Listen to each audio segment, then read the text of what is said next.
aron mapadayon kani nga gahom. Ug ang vow mao ang pagpahayag sa panginahanglan sa mga lalaki sa pagkontrol sa mga babae.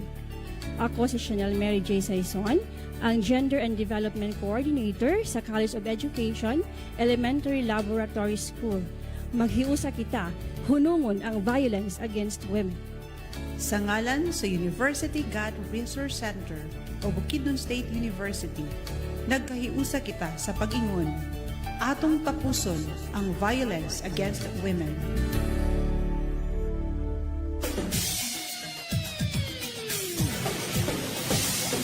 DXBU 104.5 DXBU 104.5 This is 104.5 DXBU 104.5.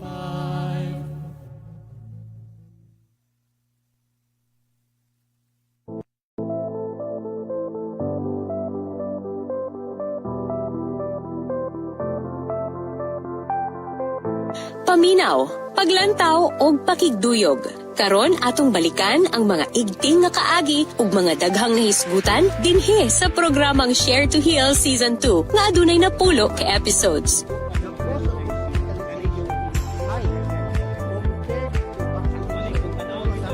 We remain to be normal in spite of the abnormal.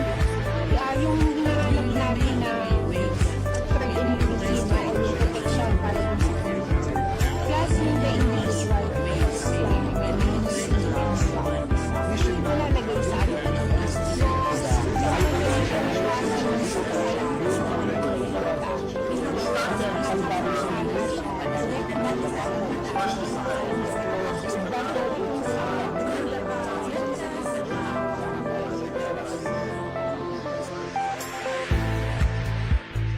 Ubanimi sa pagsugod sa bagong season sa Share to Heal nga adunay mga bagong tema ug mga naglinyang mamumulong nga bisita. Mahisgutan man ang mental health, paingon sa personal growth ug mga mahinungdanong issue sa katilingban, masakop na tanan.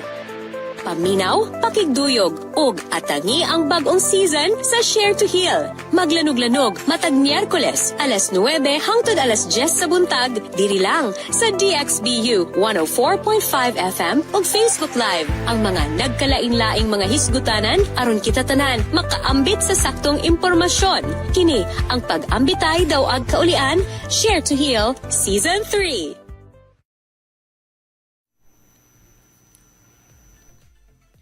Mayong buntag mga higala, live from DXBU 104.5 FM sa Bukidnon State University. Ako si Chasur Leo Vanontolan, gikan sa College of Arts and Sciences Language and Letters Department.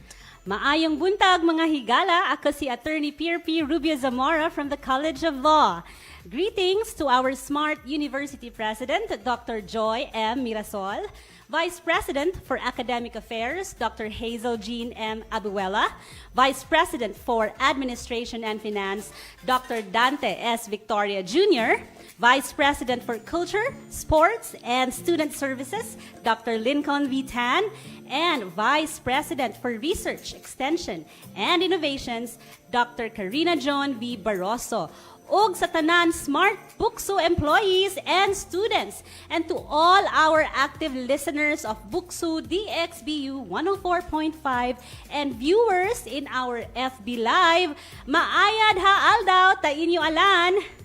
Kamu nagpaminaw sa tulumanon nga pag-ambitay daw ag kaulian. Share to Heal Season 3 goes blended. Sa pag-ambitay ug paghiusa, kalambuan, makabuta. Yes mga higala, ang pag-ambitay daw ag kaulian Share to Heal is a university-wide extension program sa Bukidnon State University uban sa lokal nga pangagamhanan sa syudad sa Malaybalay sa pagpangulo sa atong pinalanggang mayor, Honorable Attorney J. Warren R. Pabilyaran ug 2nd Congressional District of Bukidnon sa pagpanguna ni Honorable Attorney Jonathan Keith T. Flores. Kini nga proyekto gipanguluhan sa atong University President ug ang program leader nga si Dr. Joy M. Mirasol. Atong project leader ug ang Vice President for Research, Extension, and Innovations sa Bukidnon State University, Dr. Karina Joan V. Barroso. Ug atong Extension Director nga mao si Dr. Jimalyn B. Paulican. Pinaagi sa DXBU 104.5 FM, educational and community-based radio station of Bukidnon State University, inyong makita og mapaminawa ng atong live stream, FB live stream sa DXBU 104.5 FM page. Kini nga programa inyong madunggan matag Miyerkules alas 9 hangtod alas 10.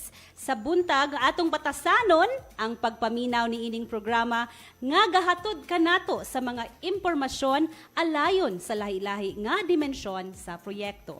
Mga higala, dakong kalipay sa Bukidnon State University ang pagpadayon sa programang Share to Heal. Nagsugod ta atong 2020 tunga-tunga sa pandemya para sa paghatag sa insakto nga impormasyon sa komunidad pinaagi sa Morning Sunshine. Ug wa tagdi partner, niabot na kita karon og Season 3. Oktubre 4 tuig 2020, officially na-launch ang Season 3 sa atong maong programa. Kauban atong first guest nga si CHED Commissioner Joe Mark M. Libre. Iyang gihisgutan ang promoting students' growth and welfare. Mga higala, please watch this.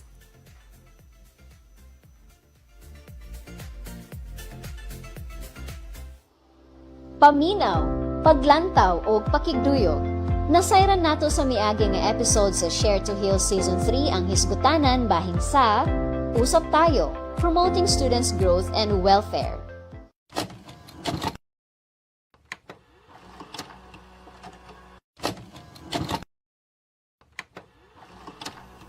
Maraming salamat, of course, to Sir Walter and to Ma'am Ruth. I would like to personally congratulate the university with the leadership of President Dr. Joy Mirasol for this program, the Share to Heal. This is actually an avenue where all of the concerns of our students, of our faculty, and even our personnel must be given attention. Let us collectively strive to create an environment where our students, particularly, they will flourish with their academics, their emotions and social concerns must be given with utmost attention. And let us be the pillars of support in all of this. I challenge the members of the university, even the members of the governing board, to let us support and prioritize the student affairs and welfare program, the faculty development program, the personal development program. I challenge even our university president to have this smart BukSU. You know, this is actually the program of the president, Smart BukSU, where our services are actually mabati mismo sa atuang stakeholders, particularly our students. We share our experiences, we respect the viewpoints of respective stakeholders, and let us open doors to opportunities, the pathways to success for the university. Because at the end of the day, of which I believe the impact of our collective efforts today will echo not only for the universities, but also for the rest of our stakeholders, the rest of our generation. And it is in our hands to shape a brighter future for Bukidnon State University. Paminaw, pakigduyog ug atangi ang bag-ong season sa Share to Heal Season 3. Maglanog-lanog matag Miyerkules, alas 9 hangtod alas 10 sa buntag, diri lamang sa DXBU 104.5 FM ug Facebook Live. Ang mga nagkalain-lain nga hisgutanan aron kitang tanan makaambit sa saktong impormasyon. Kini ang Pag-ambitay daw ag kaulian. Share to Heal Season 3.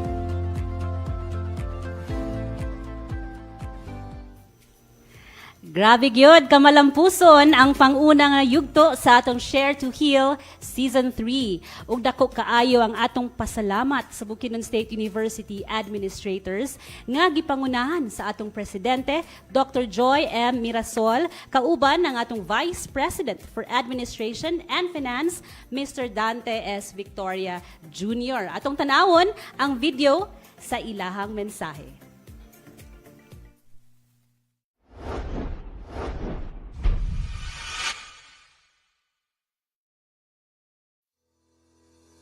Mayad ha masalum kaninyo alan. As we start Season 3 of BukSU's Pag-ambitay daw ag kaulian, Share to Heal, I hope you are in good health and spirits. As a fellow citizen who believes in the power of education and collective action to shape a brighter future, this innovative radio program brought to you by Bukidnon State University will once again help us emerge from the shadows of a global pandemic where we find ourselves at a crossroads. Our challenges this post-pandemic is immense, but it gives us unprecedented opportunities to build a resilient, adaptable, and responsive society. It is time for us to come together and engage in this transformative process again. The pandemic has taught us many lessons, one of which is the importance of adaptability. We've had to quickly adjust to new learning, working, and living methods. Our ability to adapt to change is a testament to our resilience. But now, as we rebuild and move forward, we must carry this resilience forward. In building a responsive society, we must listen to one another, value different perspectives, and engage in open dialogue. Our collective wisdom can guide us through complex problems and help us make informed decisions. It is through dialogue that we can bridge divides and find common ground. To our valued listeners and members of the public who actively engage since Share to Heal's Morning Sunshine, let us stay informed by seeking knowledge, questioning assumptions, and encouraging critical thinking. Let us not see the post-pandemic era as a return to the old normal, but as an opportunity to create a new and improved normal. Let us harness the lessons learned during this challenging time and channel them into building a better prepared society that is more adaptable and compassionate. Together, we can overcome any obstacle, build a better future, and leave a legacy of resilience for generations to come. Daghang salamat.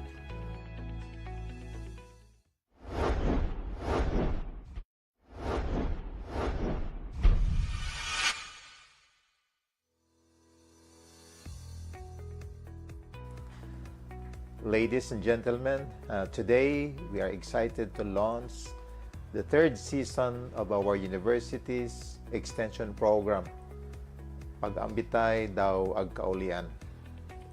Over the past 2 seasons, this initiative has transcended boundaries, brought communities closer, and made a profound impact on lives. Pag-ambitay daw ag kaulian embodies the essence of empathy, collaboration, and the transformative power of knowledge. It's about extending a helping hand to those in need, whether through education, healthcare, or community support. In this upcoming season, our commitment to creating positive change remains unwavering. We will continue to foster connections between students, faculty, and the wider community, amplifying our collective efforts to make the world a better place. Pag-ambitay daw ag kaulian is not just about what happens within these walls. It's about what we take beyond them. It's about inspiring a ripple effect of compassion and understanding that extends far beyond the campus boundaries. As we embark on this journey together, I encourage each of you to embrace the spirit of pag-ambitay daw ag kaulian. Let's empower one another, uplift our communities, and work towards a future where healing, compassion, and collaboration are the cornerstones of our society. Thank you for your unwavering support, and I look forward to witnessing the incredible impact that we will create in this third season of Pag-ambitay Daw Ag Kaulian. Together, we can make a difference that lasts a lifetime.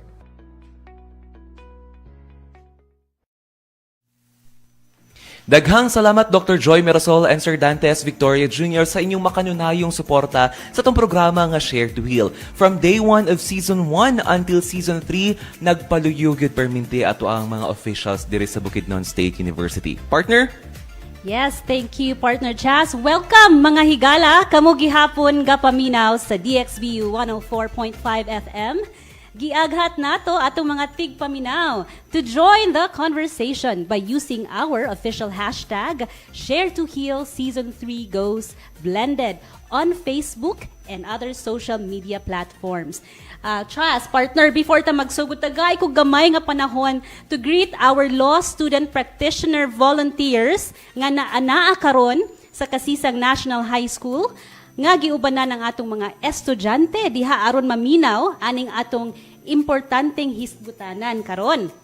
Labi na gyud ang ang atong supportive nga school head diha si Miss Rosabella Onipa and guidance designate Miss Neste Liratao. Sila naminaw karon sa ato Chas. Daghan salamat kaninyo din ha ug akong hatag ang panahon ka nga partner Chas. Yes, partner, daghang salamat. Ug before nato i-introduce atong guest, no, napabay time? Yes, napakoy 1 minute, partner. Yes. I would like to say hi to the Language and Letters Department faculty members. Hello sa inyo tanan. Sa ako ang Dean, College Dean, Dr. Maribel G. Valdez.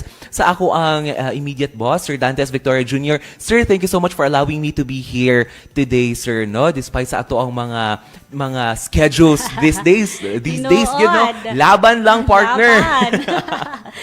Mga higala, atong bisita karong buntaga is a registered psychologist. Ato siyang matuki-tuki para hisgutan ng isa ka topic mahitungod sa cyberbullying.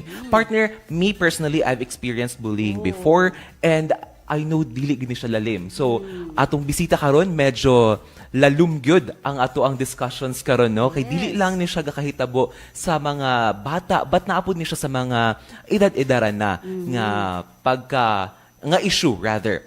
Atong istoryahan kung unsa kini iyang epekto sa mentalidad sa biktima, causes ngano adunay gapang bullying nga mga tao ug mga estratehiya para malikayan ang cyberbullying. Ladies and gentlemen, mga higala, let's all welcome Dr. Xyle Fe A, the Director for Student Engagement and Welfare Unit. Maayong buntag, Dr. Verbal. Good morning, Sir Chas. Good morning, Attorney Perbs. No? Okay, before siguro sa tanan, no, I would like to pay my respect, of course, to our university key officials, headed by our university president, Dr. Joy M. Mirasol, to our vice presidents, starting on with our vice president for Research, Extension, and Innovation, Dr. Karina Joan Barroso, to our vice president for Academic Affairs, Dr. Hazel, to our BPAF, Dr. Sir Dante, and to our vice president for Culture, Arts, Sports, and Student Services, Dr. Lincoln Tan, to our deans, directors, unit heads, and to our kaubanan diri, teaching and non-teaching staff. Labi na sa atong mga suking tigpaminaw, atong mga estudyante, nga gapaminaw karong panahon na, o atong mga stakeholders, okay, outside Bukidnon State University. Good morning. Salamat kaayo sa invitation to be here this morning. Maayong buntag, Dr. Xyle. Yes, good morning, Attorney. Welcome to DXBU 104.5 FM and welcome sa Pag-ambitay Daw Ag Kaulian Season 3. Doc Xyle, ato na gyuding pagasugdan ang atong mga hinungdanong hisgutanan karong buntaga, no? Mahitungod sa cyberbullying. Ready na ba kita, Doc Xyle? Ready na. Laban na taan, Attorney. Laban gyapon. Okay. So, una, seryoso ka pangutana kini, no, gikan sa ato ang mga estudyante. Unsa ang pinaka-common nga klase sa cyberbullying? Ug unsay pamaagi nga mahibaluan nato nga kini cyberbullying na di ay Doc Xyle? Okay, no, una sa tanan, no, very grateful kaayo ko sa opportunity to be invited diri sa atong season 3 sa Pag-ambitay Daw Ag Kaulian. I consider kani nga topic very timely gid kaayo ni siya, ug very relevant gid kaayo. Timely kay nga naman because October is National Bullying Prevention Month. So in time gid kaayo nganong relevant sad kaayo ni siya because we're talking about the silent battles nga gaka-experience ani sigurong mga targets o victims or even the bullies themselves, di ba? Naapod na sila kaugalingon pud nga side nga murag lami pud na nato tigaan og attention og focus later on. But why we consider it very relevant? Because yesterday, October 10, we celebrated World Mental Health Day. So we get to see ang relasyon ani ato ang segment karong panahona to really go over now with the discussion on cyberbullying. So unsa ba ning cyberbullying? Okay. Very, very common nowadays daw ang cyberbullying. So sa ato pa ning pagkakuan no, kung moingon daw kuno tag bullying, natay ginatawag katabi taw atong naandan nga atong gakakitaan sa una sa mga high school nga mga kuan nga murag naig typical nga ginabully gyud kato kasagaran mo to ginatawag nga traditional bullying. So unsa ba naa sa traditional bullying o kaning ginatawag nato karon nga cyberbullying. So kani attorney no and Sir Chess gapakita gyapon daw kunin ni sila og kaning murag upat ka elemento dagahanan lang ni nato kadali.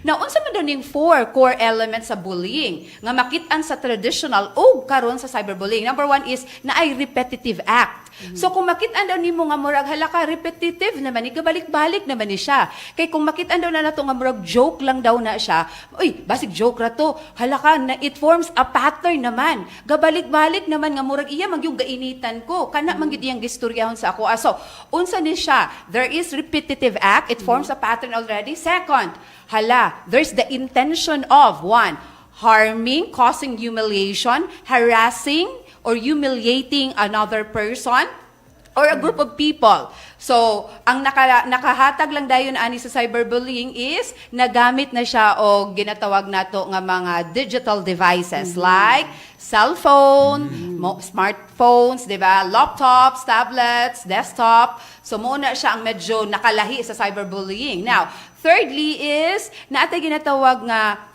power imbalance. Okay. Kanus ang makita ni perpetrator or ni cyberbully ang pag-atake pag makita niya nga murag mas naa siya gahom na ginatawag nga differential in terms sa sa power ba. Ang target kay medyo makaya kay niya and the more that nakitaan sa cyberbullying nga medyo dili gasukol, dili ga retaliate, the more that he gets reinforced nga buhaton niya ang behavior. Next is there's really the act of aggression. So kaning upat mo gining core element sa bullying, sa traditional bullying. Atong naandan bitaw sa katong elementary pa siguro ta, we experience it siguro first hand. Karon, pagtabok ani karon sa atong digital era naman ta karon, naaghapon ning upat karon, naaghapon tong repetitive acts, aggressive behavior. The intention is really there. Kung maingon kag nay intention, it was not just a single incident. Dili lang nakasara. So naanay intention gyud nga balik-balikan nga i-harass, i-humiliate ang isa ka tao and naagyapon gyud ang power imbalance. Now, why is mas grabe og prevalent karon? And then mas grabe ang intensity sa impact sa cyberbullying? Because unlike traditional bullying, Sir Chess and attorney, ang cyberbullying manggod, it goes 24/7. As long as na-access ang perpetrator, ang cyberbully now, and then ang iyang victim o target is there's access to technology, even beyond the realm sa iyang balay, sa safety sa balay, pwede niya ma-penetrate ang iyang target. So there's what we call persistence. Okay? Another one is permanence. Unlike sa unang panahon sa traditional nga, pag makita nimo uy, wala naman dayon, wala naman nimo nakitaan nga iya kang nakuanan iyang libro gitaguan ang imong snacks. Karon manggod, once your name is posted nga naay mga malicious intent ang pagka-post sa imong picture, tungod sa tungod sa permanent sa data online, hantod pa miskig mag-college na ka, hantod mangita kag trabaho, ang imong dungog apektado as long as dili gito ma-remove tong mga post sa imoa. So murag makaingon ta ang gravity, ang iyang intensity, ang impact karon sa self-esteem o sa personality gyud mismo sa self sa biktima sa target is grabe gyud siya. And thirdly is hardly recognize, hardly nimo makita ang mga simptomas. Sa una man god, once a teacher gets to see nga ang iyang estudyante, oy, murag gikuanan to, makitaan mismo sa parent, makitaan mismo sa maestra or kinsa man ang school authority. Karon online lisod kaayo nato makitaan that our children are already experiencing the cyberbullying. So mo ni atong ang very difficult nga ato ang atong i-go through nga sa mga bata karon ug unsaon pag-edukar sa ila ang halaka cyberbullying naman di ay ang ilang gaka-experience siya. Grabe di ang extent ni ini Doc Xyle, no? Kay cyberbullying knows no boundaries, no? As long as you have access to technology, pwede ka ayo mahitabo. Di pa rin sa unang you have to be present in order to commit bullying. Grabe. Yes. Partner, I would just like to emphasize po itong giingon ni Dr. Xyle kaganina nga naatay uban nga mga estudyante or mga tao nga wala di sila na aware nga ilang ginabuhat is already a form of cyberbullying. No kay kana siya Doc Xyle, kanus ka makaingon nga this is already cyberbullying kay daghan kaayo laganap kay sa social media karon natay gitawag na social media justice no nga pag naay issue wala or let's say utang wa nabayaran ng utang i-post imong picture dayon i-share na din sa uban dayon nga na nga cases Doc Xyle is it already considered, can we consider that already as cyberbullying? Okay, thank you for that, Sir Chess. No, okay. So, ang cyberbullying ay could just like traditional bullying, pwede siya direct or indirect cyberbullying. Direct cyberbullying is mismo the cyberbully, the perpetrator, the offender gets to directly communicate, i-message, i-harass diretso sa iyang messenger, sa text, ang iyang target. Ang indirect cyberbullying, ang gakahitabuan ni Sir Chaz is that dili ka mo direct dito but you're posting, katulad mong giingon, no? You're posting with the intent of humiliating, embarrassing, or causing emotional pain karon dito sa imo ang hingtundan sa imong target. So kani siya ang atong gakakuanan ani is unsa ba ni para makabalo pud nga halaka cyberbullying act naman day ni akong ginabuhat or in response katupong posible nga target hala bullying naman day ning ginabuhat sad sa ako sa akong mga classmates no. So unsa ba ni siya? Number one, it could be harassing someone online, shaming, okay, embarrassing or demeaning or humiliating them. Impersonating someone, it's a bullying act na di ay. Labi nagwalay consent. Kasi when you impersonate someone, there's an act manggod nga, it's really for fun. Yeah. Pero kung imo siyang buhaton nga murag, to the point na dayon nga medyo, dili na, it's beyond my kuan naman din, and I feel humiliated naman, I feel offended and intimidated na by the act. So it's already a form there of cyberbullying. Another one is, you're making threat to physically harm one person.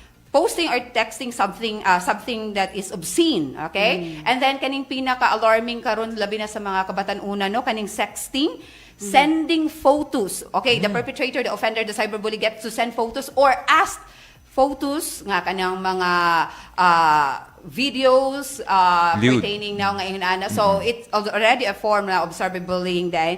And then kaning ginaingon nila nga extorting someone sexually, stalking someone, di ba? To the point na dayon of harassing another person na dayon. So, posting, watching, or requesting kaning mga materials gyapon or even hate crimes can also be considered like because of race, because of gender.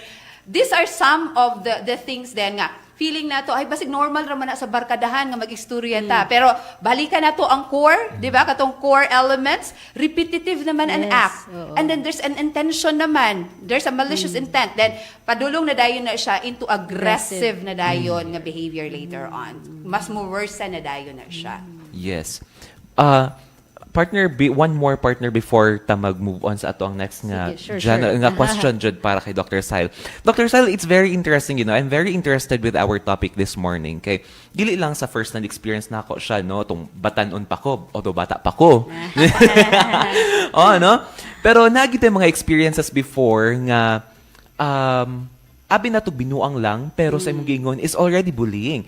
Humiliating, embarrassing, shaming, and impersonating someone mo na ang kasagara nga ginabuhat sa atong mga kabatan-unan, no? And then, abi na to binuang lang, pero di ay pag-BI na dayto or pag-bully na dayto siya. And Dr. Xyle, kani siya nga mga cases gakahitabo normally inside the classroom or even in the group chats kay of course social media na magita karon dominated social media dominated society naman ta. Sa group chat sa mga bata, sa group pages, Facebook, or even inside the classroom, na ay mga behavior ang mga students nga abi nila og joke lang. Kani ba siya, Doc Xyle? Will it aggravate the feelings of the person or the victim towards developing anxiety or depression? Yes.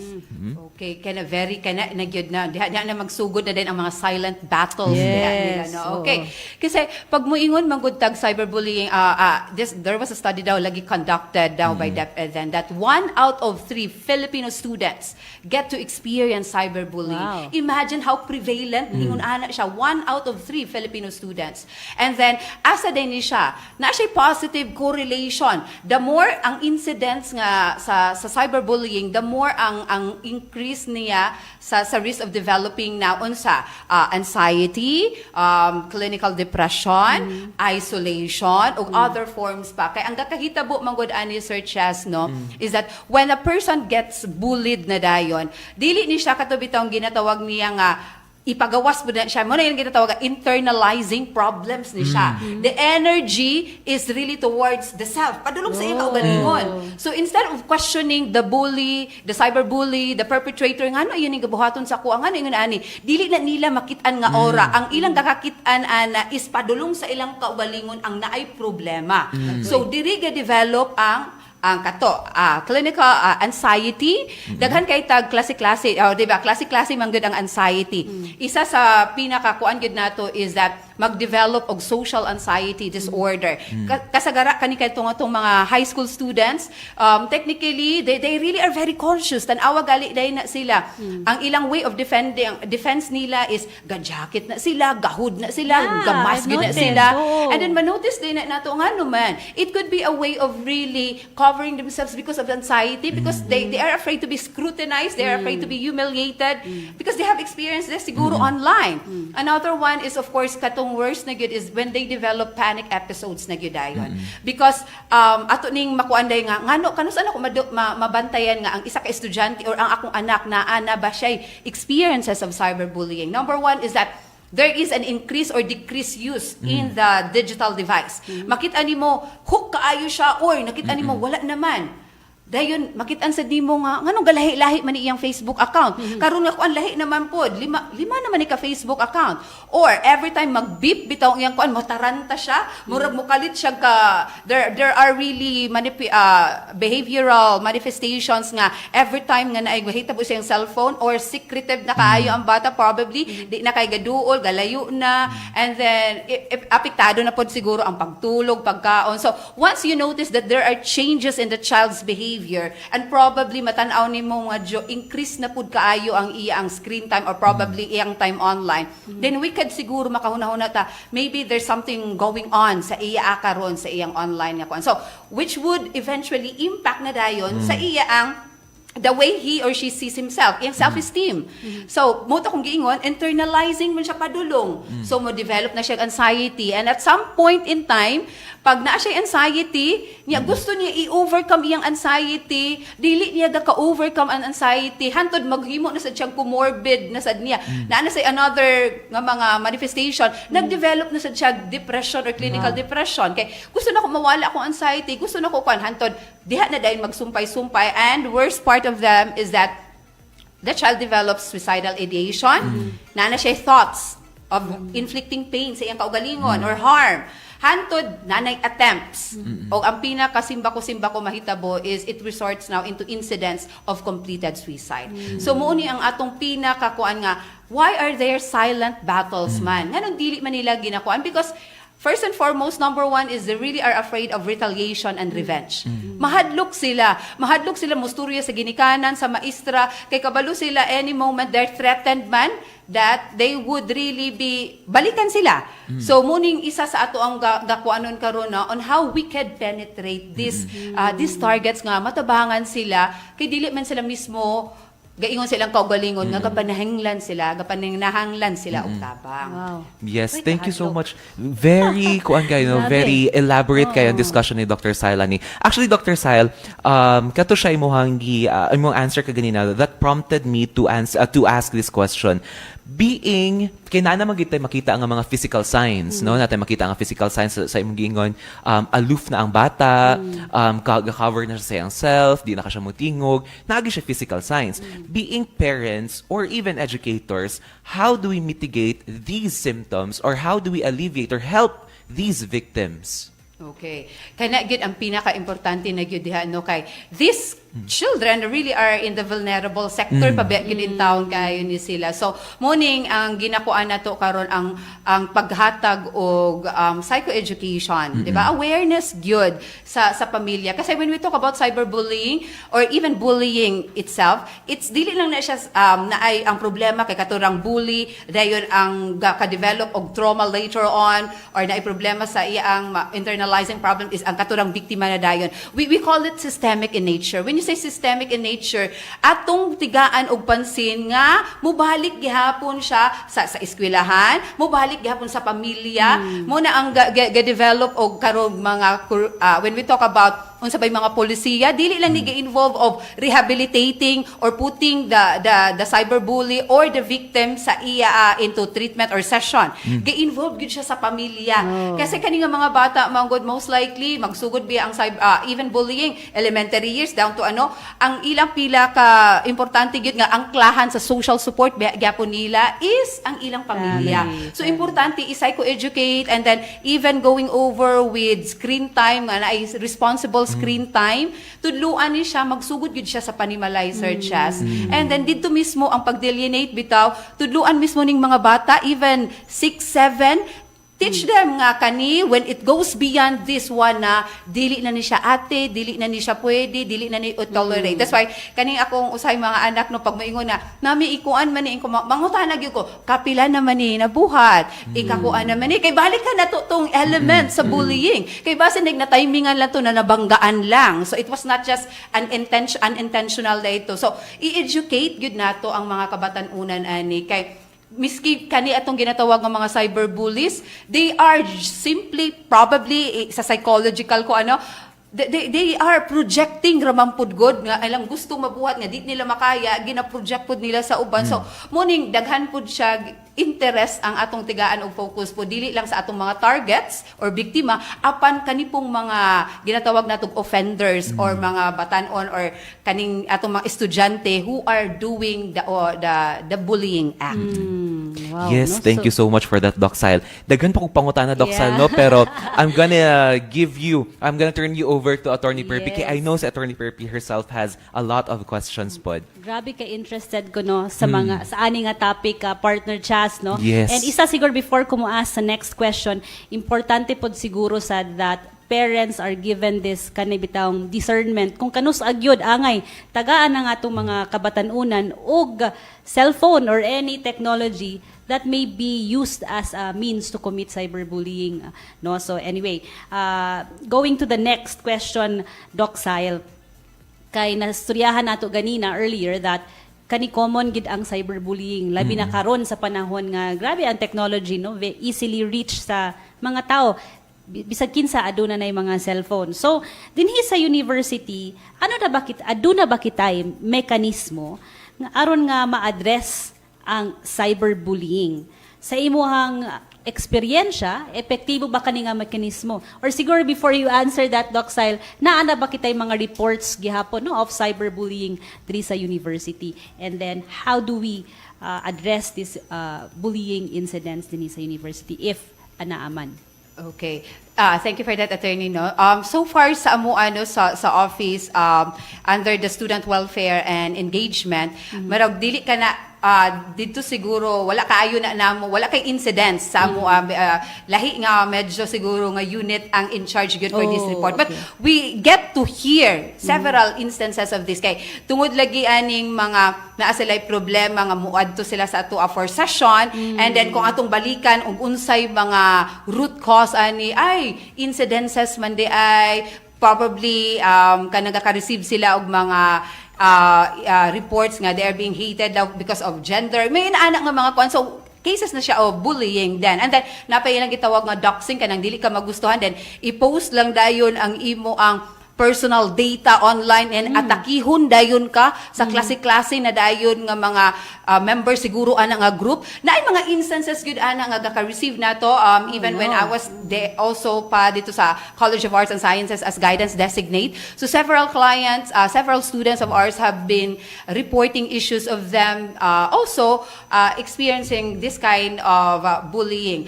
Ang ato siguro karong gabuhaton is ato pang gina-strengthen gyud ang ato mga polisiya on cyberbullying because with the Safe Space Act probably appeal na gyud siya sa atong tutukanan karon muning galantawon pa namo no I think of course with our under me man ko sa ato ang VP CAS kang Dr. Lincoln Tan, so we're trying to go over then with unsa gyud pamaagi nga ato gyung mabutang na gyud ang gwapo o nga clear gyud kaayo nga guidelines then for programs and policies on cyberbullying or not even cyberbullying, bullying good in particular good diri sa ato ang institution no. So gahinay-hinay pataan na with the Safe Space Act appeal na siya and then having kanang disciplinary board good in case we have like this one and even the proposition of having a crisis intervention team isa na nga gatan-awo nato kay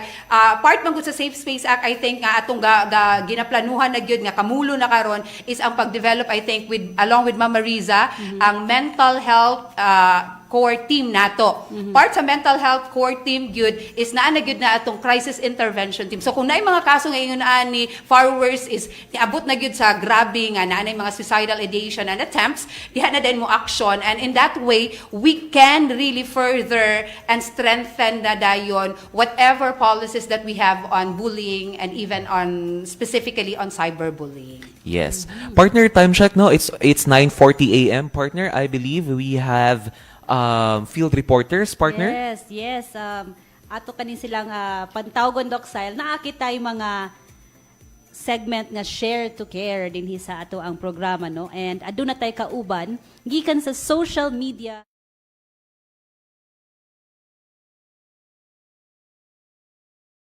Adunay mga pangutana kabahin sa atong topic karong buntaga. So kauban nato si Miss Xyle Fe A from the College of Education. Miss Richie, come in. Thank you, Attorney Perpi and Sir Chazur for introducing the social media research team.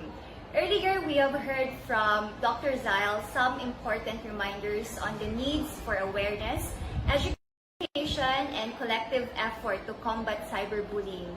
Today, we're here at Bukidnon State University Secondary School Laboratory for a student who wants to raise his concern on this topic. We have here the president of the High School Student Council, Mr. Fitzpatrick Carriedo, to ask his question. Fitz? Good morning, Dr. Xyle. Given the rising number of suicide cases characterized by unnoticed warning signs, how do silent battles related to mental health differ from the more visible aspects of mental health challenges? What resources and support networks are available for individuals who want to address their silent battles and improve their mental health? Thank you, ma'am. Thank you, and back to you, Sir Chazur and Attorney Perpi. Okay, diretso na ko tubag ato Sir Chaz. Okay, thank you for that, Ma'am Rich, no? And yes, very relevant gid kay ito nga pangutana, no? Kay when we're talking about grabe ka-alarming ang ato ang suicide cases gyud. Isa siya sa pinaka-common gyud cause of death labi na sa atong mga kabatanunan gyud ang suicide. Now, ang pangutana adto is how do silent battles daw kuno related to differ from the more visible? Okay, kani atong ginapariha ra man na they're going through, like say for example in the case of clinical depression kumbaga kani ang tendency lang gud ani is that those individuals nga very overt or observable kaayo ang ila ang mga simptomas nga atong gakakitaan, atong mamatikdan nga kani nga mga individuals aduna na sila self-awareness mismo nga naa sila ana nga mga experiences. Kaning they're going through with silent battles is that probably there could be other factors that attribute nga nung they're keeping it to themselves. Number one possibly is that gaduha-duha sila kung sakto ba gyud ni ilang ginabati karon. Number two is they were not psychoeducated. Nga ingon ani naman di ang mga simptoma. Or number three, of course, they're afraid of being stigmatized. Labi na when we talk about gender, isa siya kuan kaayo sa mental health kay usahay kasagara sa atong mga estudyante nga mga kalalakihan, no? Because lagi part sa kultura nato is that we don't talk about this, we don't talk about emotionality. Kay sa atong hunahuna manggod ay unsa man na makaya ra man natong imnan-imnan karon dito sa kuan. So isad gyud ay sa atong istoryahon kay ngano there are individuals who are going through with silent battles is that first and foremost ang awareness nila sa ilang kaugalingon is wala pa kaayo nila na-establish. These individuals who are having the ability now to talk about what they feel, nga kani akong gibati, di kay ko katulog, na ako ingon ani, they are already at least a step higher of recognizing nga na ako ani nga experiences. So ang atong gabuhaton ani karon is that dapat maghimo gyud og mga saktong programa gyud which we believe we have already here in Bukidnon State University, no, through the office of Dr. Marisa Manlagaylay, and then sa atong mga guidance designates sa taga-colleges, they're having brown bag sessions na atay ginatawag nga mga individual sessions pud kaayo because these are one way or another they really help promote psychoeducation sa atong mga estudyante. Kay para maingon sila nga ala ka kanus man daay taman mo ingon ko nga diri ra ni para sa akong kaugalingon that I really am needing help. Kasi the time that we you have to reach out to somebody, reach out. But when we are already as one BukSU community, when we see that there are individuals who are having a hard time nga mo reach out, why don't we reach to these people instead of them reaching out? Kay basig dili pa mismo sila kabalo sa ilang kaugalingon nga nanginahanglan na diay sila og tabang. So muning ang atong kuanon karon is that how do we help these individuals get out from those battles then and reach out really to individuals. Kaya daghan naman good kay tag makaingon ta diri sa atong university, we're blessed that there are individuals who really are considered to be at least expert enough, di ba? Maka-help out, makatabang gyud sad sa ilaa. So, ang ato lang is pag-reach out lang gyud, and then kung feeling nato mas nanginahanglan atong mga classmates ana, we can really go over and reach to these individuals and help them facilitate to ask for social support. Kay daghan gyud kay tag ikatabang under of course sa ato sa VP ka sa student support. Daghan kay tag pwede nga makatabang ani nga mga estudyante labi ng those who are really badly needing help. Kay ato man ang gina-estimate gyud nga kani medyo critical na ang case, kani gyud so we go over with proper referral system po. Yes, thank you so much for that, Dr. Xyle. I believe we still have one more question from our student, no? Miss Richely? Thank you, Dr. Xyle, for answering our first question. Earlier, we had a student from the BukSU SSL, and now we had a student from the College of Education, BukSU Annex A, Kasisang Campus. She is Ms. Remer Eve Dumugan, the President of the League of Elementary Educators, and she wants to ask you a question. Good day, Dr. Xyle. My question is, in the present era, social media platforms have become a refuge for individuals who experience bullying in their offline lives. These platforms offers them an opportunity to express themselves and receive support. In light of this situation, should we not consider the motivations behind a bully's action before assigning blame? Is it equitable to place the entire responsibility on bullies without addressing the underlying factors that contribute to their behavior, ma'am? Thank you so much. Thank you, Dr. Xyle. That's all from the social media team, and thank you for shedding light on this topic. Okay. Sige, thank you for that again, Ma'am Rich, no? Ug sa atong student from the College of Education. Okay, regarding anang sa social media platforms, I believe gid kaayo importante gid kaayo, no, that there has to be collaboration ani nga mga kumpanya, tech companies, social media platforms companies, or even ang mga institutions. There has to be clear policies gyud kung unsaon nato pagpa-improve ang pag-protect sa mga users ani nga mga platforms. Kay pinaagi ani good kung atong ipasikat gyud ang transparency, makita nato komprehensibo kung kaayo ni siya, we could really protect labi na atong mga youngsters, mga kabatanunan to really engage in this platform. So isa gyud siya gamit man gyud kaayo ang social media platforms man good. I mean in we talk about benefits and advantages in terms of utilization, gamit gyud kaayo nato siya. But part ani is ang pag really educate sa ila ahataman o unsa bagyod kaayo ka-clear o ka-komprehensibo ang ilang mga polisiya of protecting especially vulnerable nga mga kabatanunan in terms of these bullying acts. So, ang next niya ato, I think, ang pangutana is basically, kani, is it really more of the blaming game ba na ang mahitabo is the cyberbully gets to receive all the blame. And I think I've mentioned this earlier that when we talk about bullying and other forms of mental health siguro nga mga disorders, no, it's really very systemic in nature, which means to say then that dili lang nato, of course, atong i-address gyud, no, ang bullying act gihapon, no.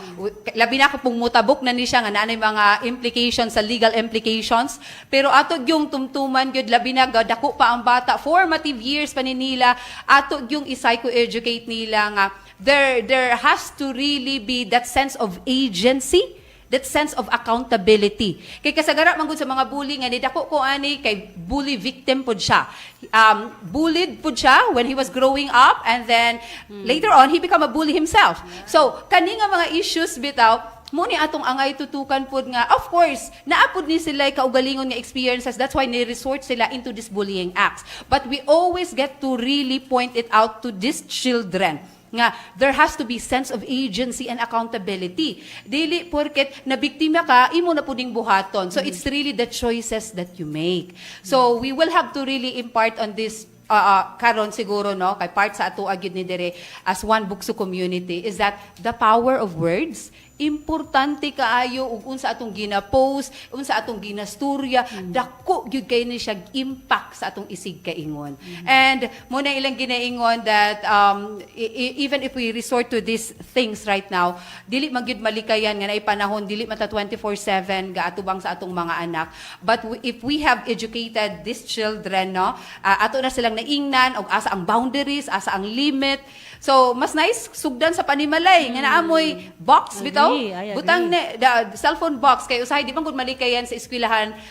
At some point nga kaingon tala, no, bata pa man kay mag-messenger na akong anak, pero kinahanglanon man good. So mo nang basig pwede matan-awa ni namatay katabi tawag gipasikan nga RA 10627 nga katong mga eskwelahan, elementary and secondary schools are really to adopt preventive measures against cyberbullying. Basig matanaw kung pila ba gyud ang saktong edad nga mogamit na sa cellphone nga mag-messenger. Kasi niabot man pud sa punto nga hala, grade ko an pa man mag-messenger na di siya, bata pa man kaayo. So diha magsugod ang tanan-tanan, i-revisit siguro ang mga polisiya ato nang tan-awon, no. And then makit-an gyud na po at the end of the day gyud nga it has to be really not just the bully himself, the cyberbully, but ang ginikanan ug unsa po yung role sa ginikanan. That's why kung maka-come up na tayo saktong polisiya, i-educate ang ginikanan, i-educate ang mga bata. And I think with one of the extension project lalo sa College of Law, very interesting kayo to, no, nga we try to go over and really disseminate information about bullying. Kasi pag may yung taga, unsa may level of awareness, taman raman sa mga pipila lang kapag programa. Pero if we really have a very comprehensive program, it will end up with disseminating this information dili lang sa estudyante, pati gyud sa pamilya sa ani nga mga estudyante. So kana importante gyud kaayo nga ato na siya nga makatunan, no, kay diri magsugod manggod ang tanan-tanan nga atong ma-reinforce ang isa ka behavior kay nagsugod lang nga wa ta kabalo nga bullying na di ay to. Yes, daghang salamat ana Dr. Xyle, daghang salamat Miss Richely Alugar and sa atong mga estudyante nga very active maka-participate, no. Doc, as much as we would like to keep you here, no, to discuss more of the topic, Interesting kayo. mo gini ang sakto nga wa tay igong panahon. Yes, no? Doc, in 30 seconds, Doc, do you have parting message para sa tumatig paminaw karong buntaga? Okay. 30 seconds, Sir Chas, no? Paspas kayo. Yeah, ang importante lang yun to remember is really before, ato lang yung dumduman unsa ka importante ang mental health. When you feel like grabe na gid ka kuan, always consider and prioritize mental health because everything follows if you prioritize mental health. And ako lang siguro i-share lang kadali lang yun sa tanan-tanan nga kung naagat ay mga ingon ana, we are having natay support system yun in the Philippines sa ato adiri, no? We have the National Center for Mental Health. They have crisis hotlines. So katong mga gusto good, they have for Globe and TM, you can contact 0966-351-4518. Kung napod sila 0917-899-8727. Sun, TM, TNT, 0908-639-2672.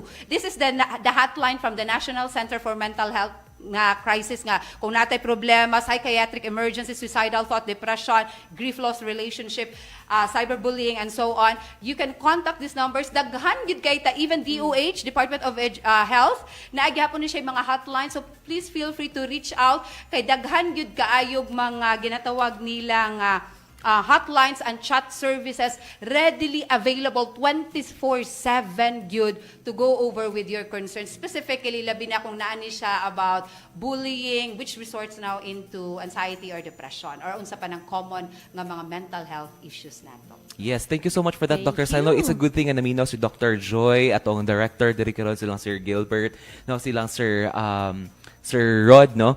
Pwede na to na siya ma-flash, no? Tingali dito sa DXBU. Makahimo tag posting about ana sa mga contact numbers nga angay nila tawagan. Partner? Thank you, Doc Xyle. Salamat kayo mga higala. Mubalik ang programang Share to Heal para sa Share to Inspire.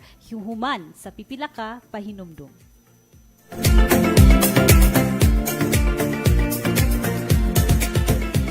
DXBU 104.5 FM.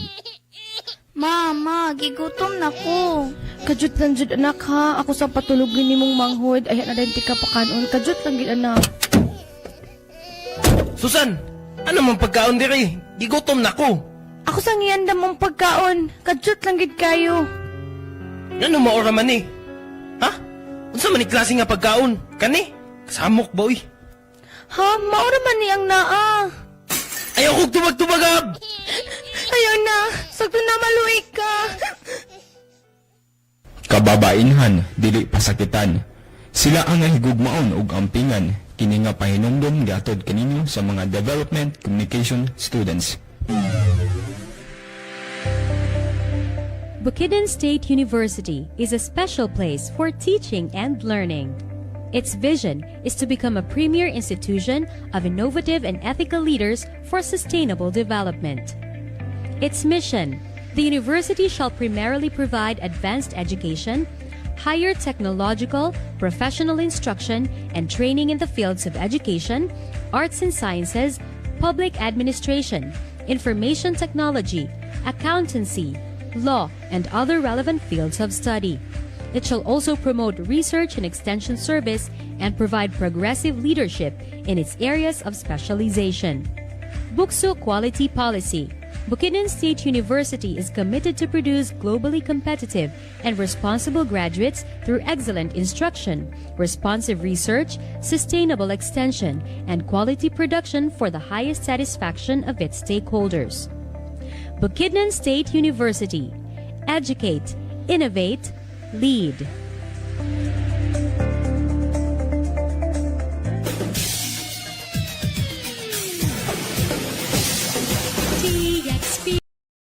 BukSU Kalasanon Dance Troupe.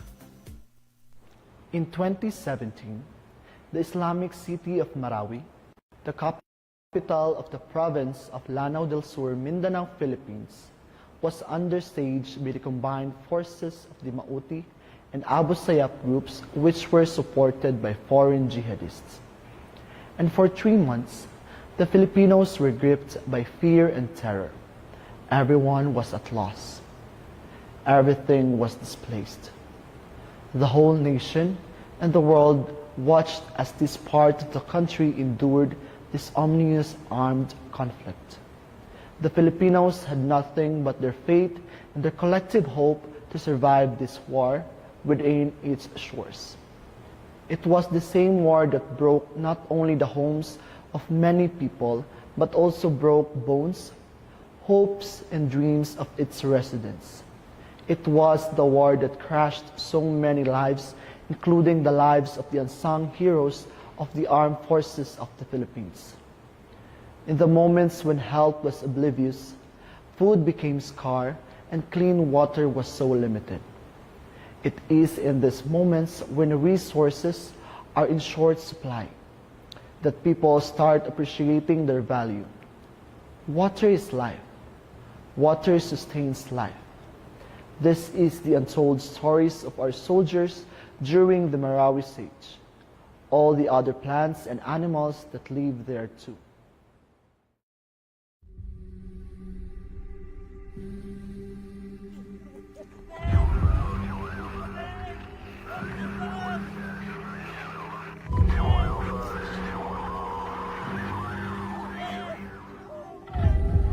Imminent and sinister attacks on American diplomats and military personnel, but we caught him in the act and terminated him.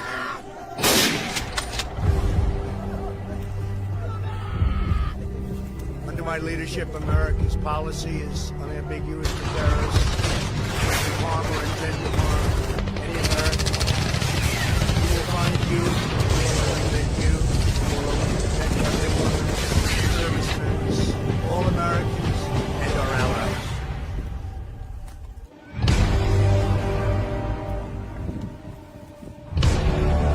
انتقامی از آنها خواهیم گرفت که روز شما تبدیل به شام سیاه خواهد کرد.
Imagine there's no heaven. It's easy if you try. No hell below us, above us only sky. Imagine there's no countries. It isn't hard to do. Nothing to kill or die for, and no religion too. Imagine all the people living life in peace. They say I'm a dreamer, but I'm not.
Daghang salamat, BukSU Kalasanon Dance Troupe. Partner, daghan kay tag ko unta kani nga episode partner kani nga topic napatay part 2. Yes, No, part 2 tinuod. to discuss more about interventions and empowerment, no? Kay very interesting gyud atong topic this morning. Partner, daghan kog na learn. I learned that there are many forms of cyberbullying na dili lang kita aware. And karon pinaagi sa discussion ni Dr. Xyle, mas careful ta dapat. Mas careful ta dapat sa itong mga ipangsulti. You must respect differences and boundaries. We must personalize communication. Dili maayo nga ang imo binuang ibutang nimo sa GC tanan tawo mga tawa na dayon and then mo na din ilang ikansyaw isaway sa katong victim nimo, no? That's very dangerous. Okay, it's already a form of cyberbullying. And sa gingon pa ni Dr. Xyle kaganina, we parents or guardians must evaluate kung dapat na ba tagaan og cellphone kaysa pa kayo format mag-messenger. Na ako'y na kuan ani partner, no? I learned this from my friend who is already a mother na ay gitawag na messenger for kids, no? Nga makonect ang messenger sa bata sa messenger sa parent, mabantayan sa parent kinsa ang ka-communicate sa iyang anak. Our parents must consider that one, no? And naaputay gitawag ng mga features sa phone nga maka-lock og certain applications para to lessen the application use of the students or the children kay para dili sila maapektuhan sa cyberbullying. Labi na nga bata pa kay sila to understand what is happening. Partner? Yes, thank you kayo, Partner Chas. No? So where do we go from here as part of our summary sa atong discussion, Partner Chas? Hinanglan gyud ang importansya sa awareness. Kay unsaon man nato pagkahibalo nga kita na bully or unsaon nato pagkahibalo to empower ourselves and others kung wala tay hanaw kung unsa day ang cyberbullying. Exactly. So awareness is very important. Og of course, we have to connect sa ato mga trusted persons, no? Our family members, friends nga makatabang sa ato in kaso man kakahitabo na kini sa ato. So importante gyud kaayo gyud sa istoryahan ang cyberbullying. So daghan kaayong salamat mga higala, no, sa pagpaminaw sa pag-ambitay daw ag kaulian Share to Heal Season 3. To everyone who's been part of the Share to Heal team, thank you for your tireless efforts, and to our incredible listeners and audience, thank you for being part of this journey with us. Ako si Chusur Antolan from College of Arts and Sciences Language and Letters Department. That's all for today's episode of Share to Heal Season 3 Goes Blended. We hope that you are as inspired as we are to tackle cyberbullying head-on. Remember, knowledge is power, and together we can create a safer digital world. Stay curious, stay strong, and keep healing. Ako si Attorney P. Rubio Zamora from the College of Law. Kani ang pag-ambitay daw ag kaulian, Share to Heal Season 3 Goes Blended. Sa pag-ambitay o paghiusa, kalambuan makabuta. Nag-practice kita ato. Thank you so much everyone for listening. See you on the third episode. And to give you a glimpse about our third episode will be protecting our digital lives, deepfakes, phishing online, harassment, and beyond. Our guest is Police Lieutenant Colonel Limuel B. Gonda, OIC Regional Anti-Cybercrime Unit 10, Camp Alagar, Cagayan de Oro City. See you next Wednesday, mga higala, same time, 9 to 10 a.m. Bye-bye! Thank you! Thank you!